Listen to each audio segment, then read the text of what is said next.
Okay, so I finished The Running Man a little over a week, maybe 2 weeks ago. I honestly forget.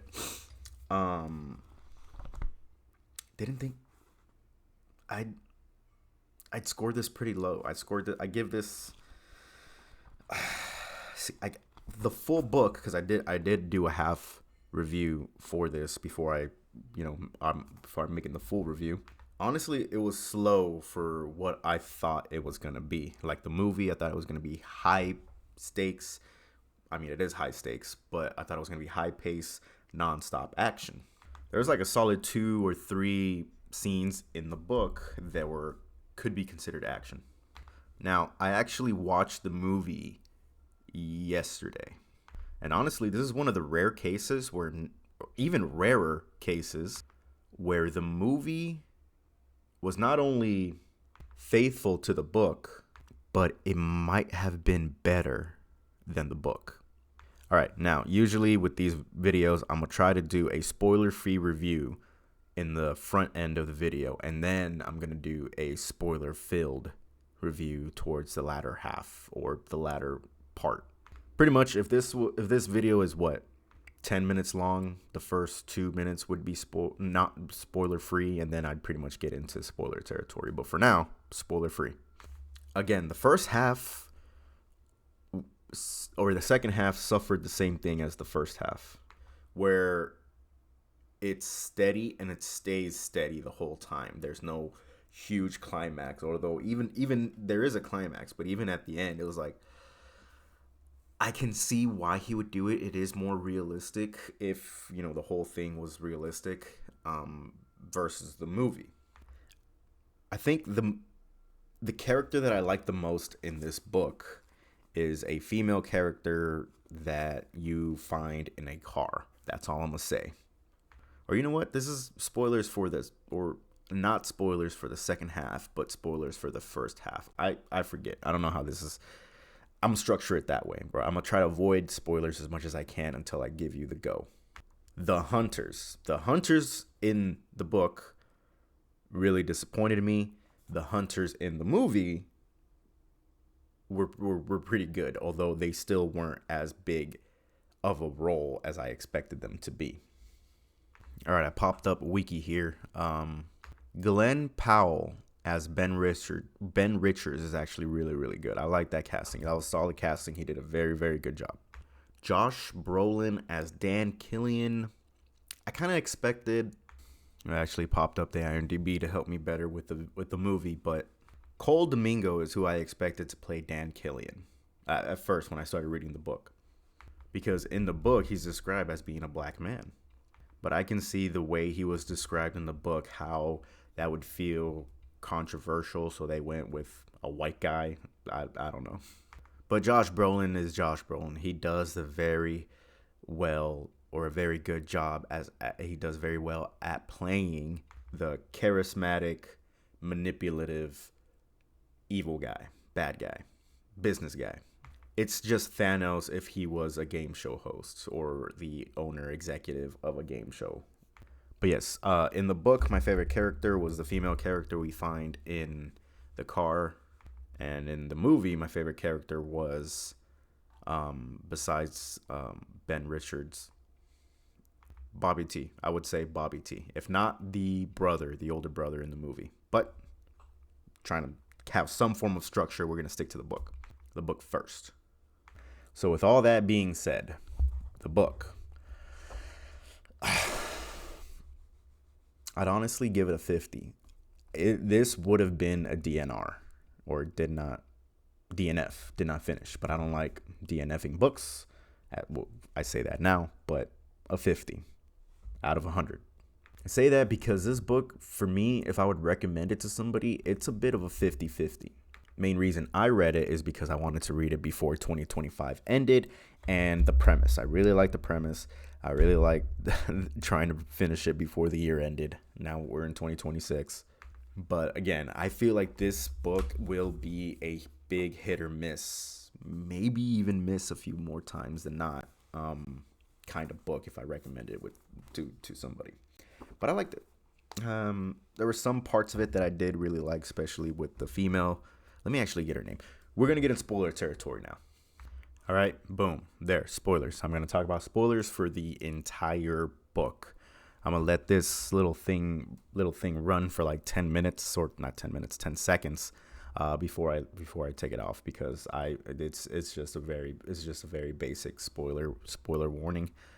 But the girl that I was talking about, let's see, before I get into full spoilers, let me see if I can actually find her, or I don't think she was a well-known character or person in the book, or the actress. That's not her. Kathy O'Brien. Is this her? No, Kathy O'Brien was something that was added in the movie. I liked her character. I like her in general. Whenever she plays the same role in every movie that she is, but I like it. She's like the tough person, and I feel like they're missing an opportunity with her to be like some kind of like, what's her name? The girl from John Wick, the one that did sign language. Or was that her? No, that wasn't her. I'm rambling.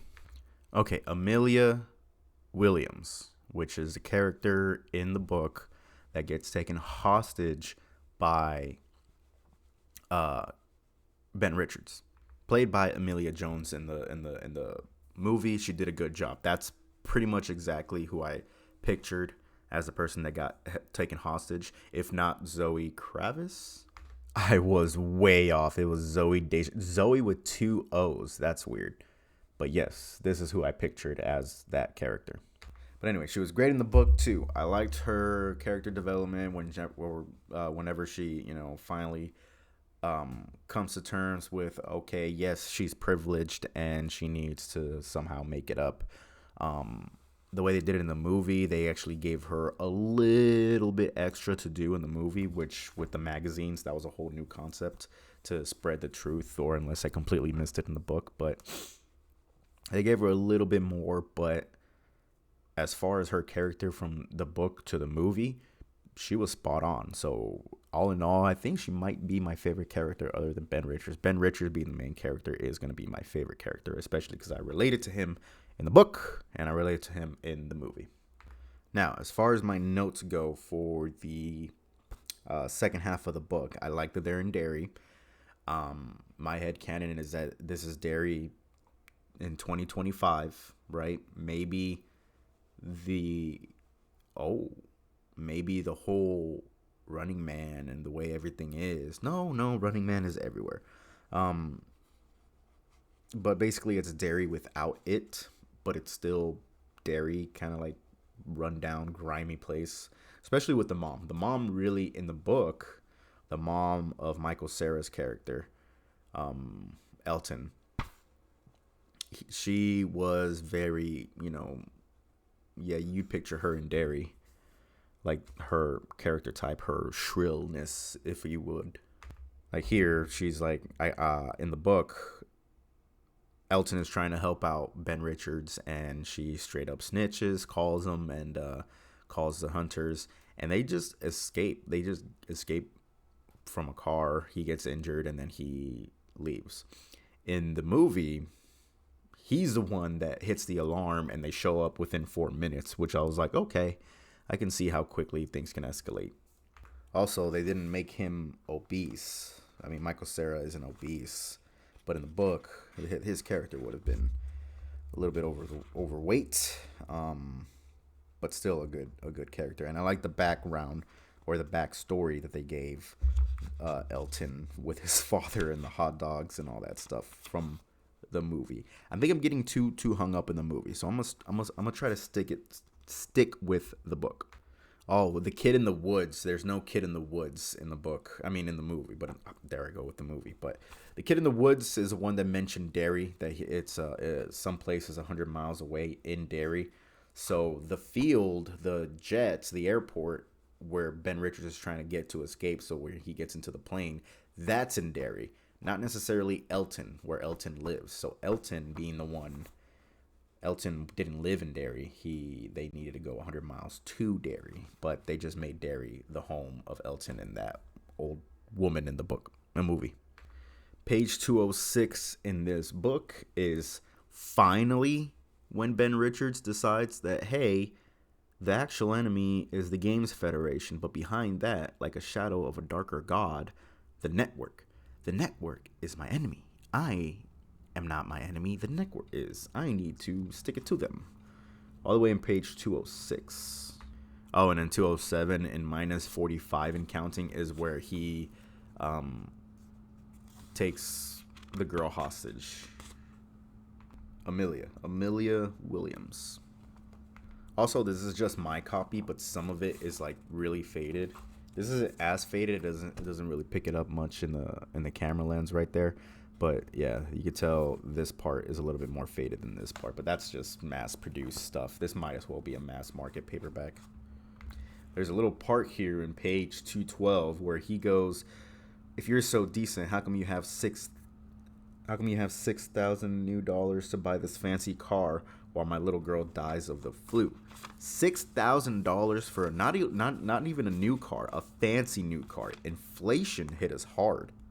Okay, here's another discrepancy, or what I thought was a discrepancy or difference from the movie to the book. I figured I might as well stick with the movie if I'm doing a review about a movie, a book to movie book review. There's one point where there was a road blockage, right? It was a checkpoint or something. They stopped, and Amelia was saying that, hey, you got to let us through or else Ben says he's going to kill me. And this was against police officers in the book. In the movie, it was just some random hillbillies that had police lights. So I guess deputies, but they're using their personal vehicle. Maybe. I'm not sure how that would work. But anyway, what I'm trying to actually point out is here in page 217 minus 42 and counting. They encountered the two cops. He was trying to hold her hostage so they wouldn't kill him. And it says here, the two cops look at each other and something barely perceptible passed between them. Richard, with his nerves strung up to a point where he seemed to be operating with a sixth sense, caught it. "Drive," he screamed. So this is just another example of Ben having some kind of sixth sense. So I'm wondering if he also has The Shining. Like, that's my headcanon, is that Ben actually has The Shining, and that's why he's able to survive for not as long as I expected him to, but the longest to survive. I think it was 18 days. The longest to survive was like just over a week. As far as in the book. In the movie, it says that the longest to have survived was 29 days when in the first season. So they drive away. I think they crash or something. Oh no, they just pull over, or Richards tells Amelia to pull over. And then he gets out and he shoots the tires and he shoots some of the cops. That's another difference in the book. In the book, he kills way more police officers. And I think in the movie, they, instead of police officers, they just make them hunters. But he shoots off the tires and he actually shoots some of the cops. But sometimes either I'm tired when I'm reading or I'm doing something else because I'm listening to the audiobook.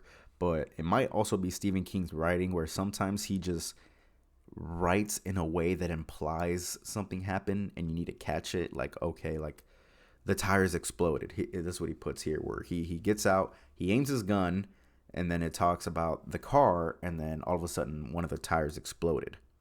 Now that's to imply that Richards shot one of the tires. Okay, me personally, I just think it's better if it just says he shot the tire versus all of a sudden just a tire exploded. Because for me, I'm like, why did it explode? Was it because he shot it? Was it because he was going too fast? Was it because he hit a nail? Was it because serendipity? Why? But that's pretty much it. My rant. It's an early book for Stephen King. Or maybe it was because he was writing as somebody else when he was writing as Richard Bachman. And maybe he was trying a different writing style, because after I read my next two books, I'm going to read all of his originals. The Carrie, The Shining, Pet Sematary, all of that. So anyway, moving on. Richards, and I keep seeing Zoe here because I have the website up. But Amelia, there it is. Amelia is still freaking out, saying, "Oh my God, I can't believe the cops shot at us." and she was trying to say that it was a mistake. And then Richard said was like, if that Amelia said that they were probably aiming at their hubcaps or they were aiming at their tires. And then Richard was like, if they were aiming at their tires, they must have had a sight that was like 3 feet high. Yeah, because they were if they were aiming for because the bullets went through the windshield, not through the tires. And Richard was like, if they were aiming for the tires, they must pretty much suck at shooting. And I just put a little note here that says, yeah, there's people that are that bad at shooting. I wouldn't be surprised if it actually was a mistake, and that was just a hilarious incident. But no, they were aiming for them, and it wasn't a mistake. And there are people that are that bad at shooting. All right, so moving on to page 237. And I have a note here that says, hey, we're in 237 and we still haven't met a hunter yet. We haven't even gotten a name. We haven't even seen anybody or heard of anyone doing anything other than trying to find Richards. Also, there he's given up to the airline police that they would supposedly give him amnesty. And I'm like, that doesn't make sense. I don't think that would happen. I think in the movie they got rid of the air police plot altogether, and it was just Richards holding Amelia hostage. And I did like that they still used the whole dynamite premise for his token, like his negotiation token.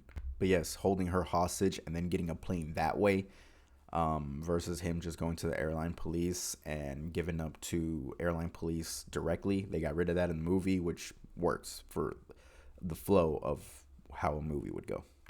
Yes, and in page 244 is where he mentions his bluff. He has a hand. I like the poker reference because I like playing poker sometimes.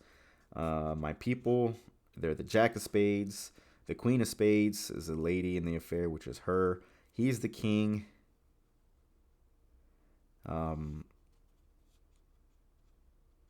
He's the king. He has the dynamite. That's a sword. These are my up cards. The media, possibly a real trouble to me. Get together, you get nothing. Prepare, we'll take them out together with this piece of junk. With the ace, that's unbeatable. So he's gonna bluff. He just does a poker reference where he pretty much will have a flush, but he doesn't have the ace. The ace is him bluffing, saying that there's dynamite in his pocket. And I was like, whoa, that is for everything that kind of takes me out of the book. That did kind of bring me in where I wanted to see what would happen.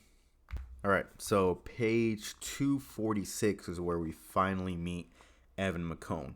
We finally meet a hunter. Not only a hunter, it's the top dog hunter. He's like a detective type. So I'm just looking at the IMDb for whoever played Evan McCone, and it's Lee Pace. I did not realize this guy's IMDb. He is stacked. He plays one of the elves in Lord of the Rings. He plays Ronan from... Let me show you. Yeah, look, he plays right here, some guy from Foundation, some of the Bodies, The Running Man. It had a little thing here where it was showing his IMDb, but yeah, I didn't realize he was Ronan, and I didn't realize he was an elf dude. That's crazy, because I was kind of like confused because they made his whole mask thing a premise in the movie, and I don't know, it just feels like it wasn't that big of a deal. Him revealing who it was. It just turns out it was he was a survivor, or he was the closest to survive the Running Man before. But the way the movie had his face covered the whole time, I thought it was gonna be like a bigger celebrity, even though he should be a bigger celebrity than what I feel like he is. But when I first saw the trailers, I thought the Evan McCone from the movie was gonna be somebody like someone like Keanu Reeves or something.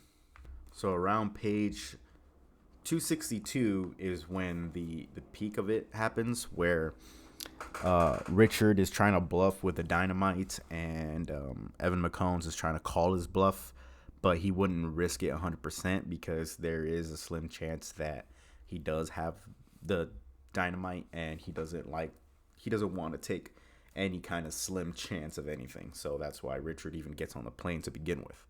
So it stays like that, where they're kind of like at a standstill till he gets on the plane before -24 and counting, which is page 279.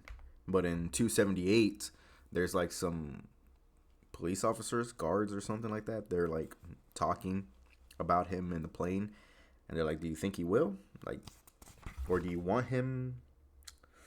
Can I ask you a personal question as long as I don't have to answer it? Would you like to see him pull it off? And then the trooper,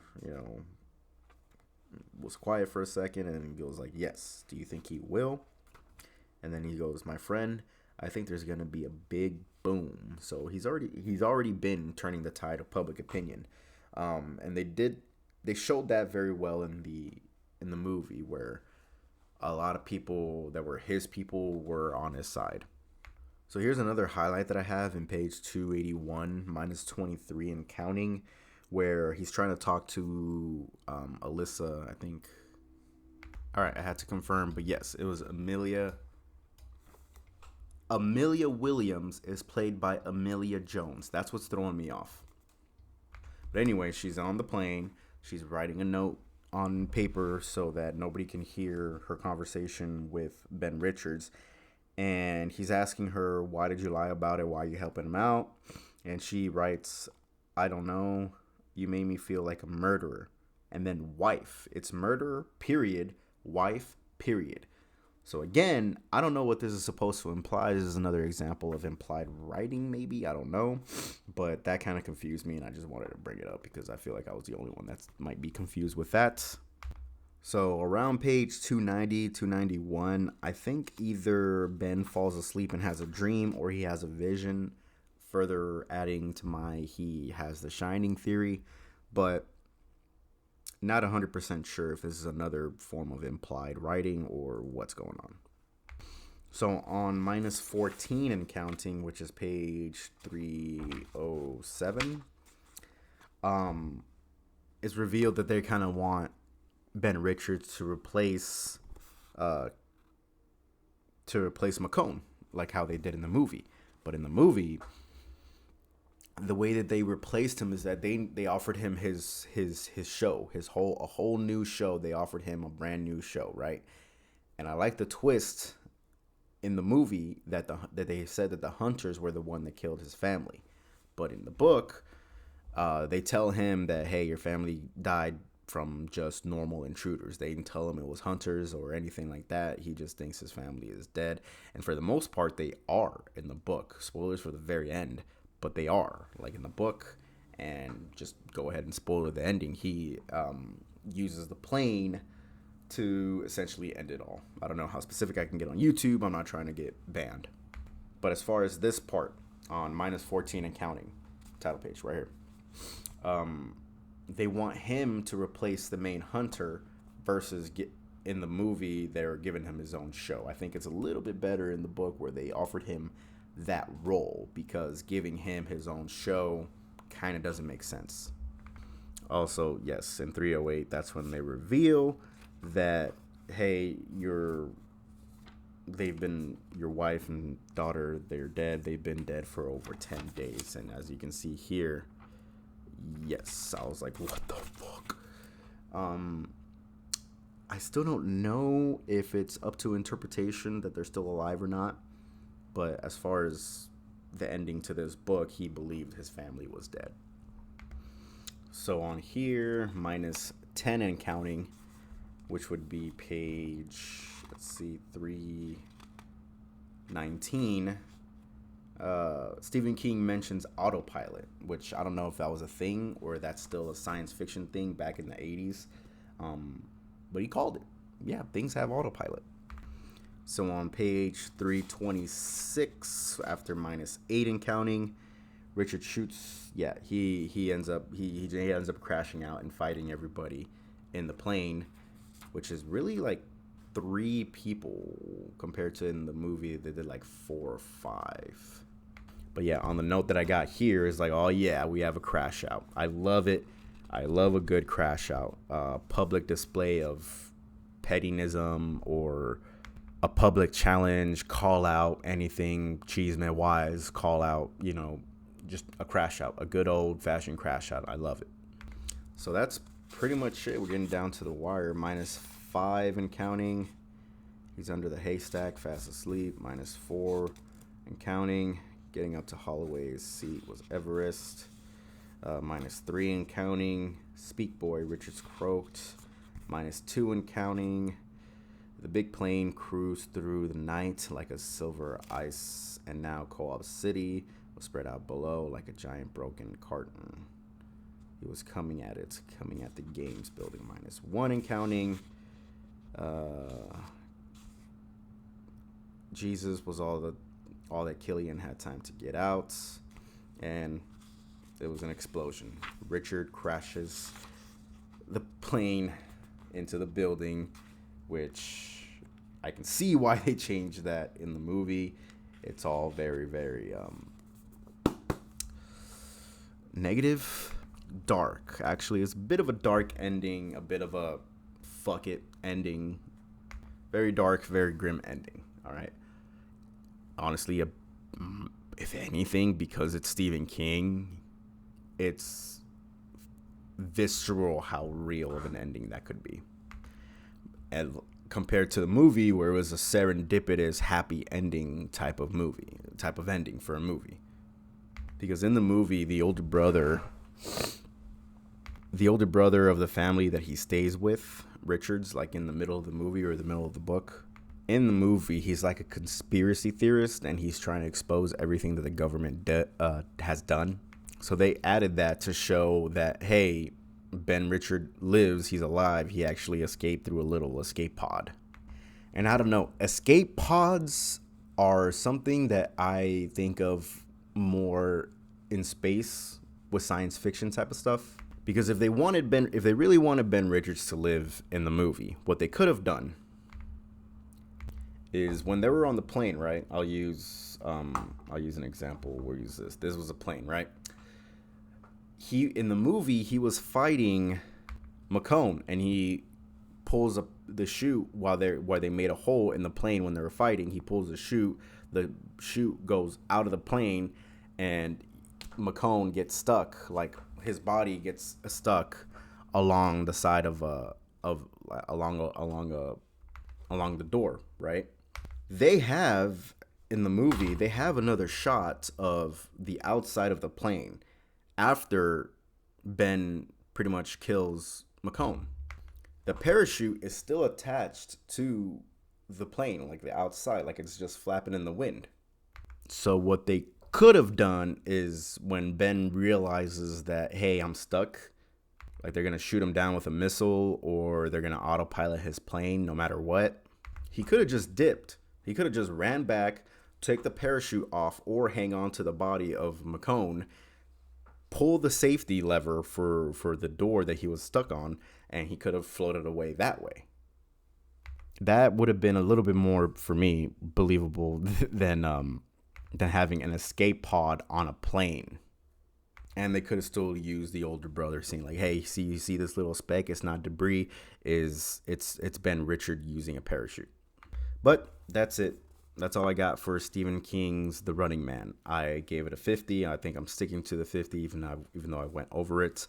The movie is actually pretty good. The movie, I give it a 70. But yes, that's it for The Running Man from Stephen King. I think the next book of Stephen King that I'm going to be reading is either Mr. Mercedes or Carrie. I almost said Holly, but Carrie. Mr. Mercedes or Carrie. Knowing that this was from the 80s, I have to double check.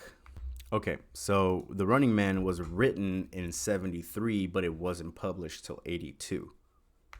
And Carrie, over here, it was written on published on April 5th, 1974. So, since Running Man was basically written in 1973, around the same time as Carrie, which is 1974, I'm thinking he was still kind of, like, it's safe to assume he still had the same kind of writing style. Granted, they're both different genres, but I feel like I want to read more of his newer stuff, and Mr. Mercedes was written in 2014. But everyone says Carrie is one of the staple novels. So is The Shining, so is Salem's Lot and all that stuff. And eventually, I do want to get into the whole Dark Tower series. But before I commit to all of that, I do want to read his other books in case I'm like, hey, you know what? Actually, his writing, I don't. Well, I mean, I like his writing. I finished it, so it's more of his. Let me see. So it was written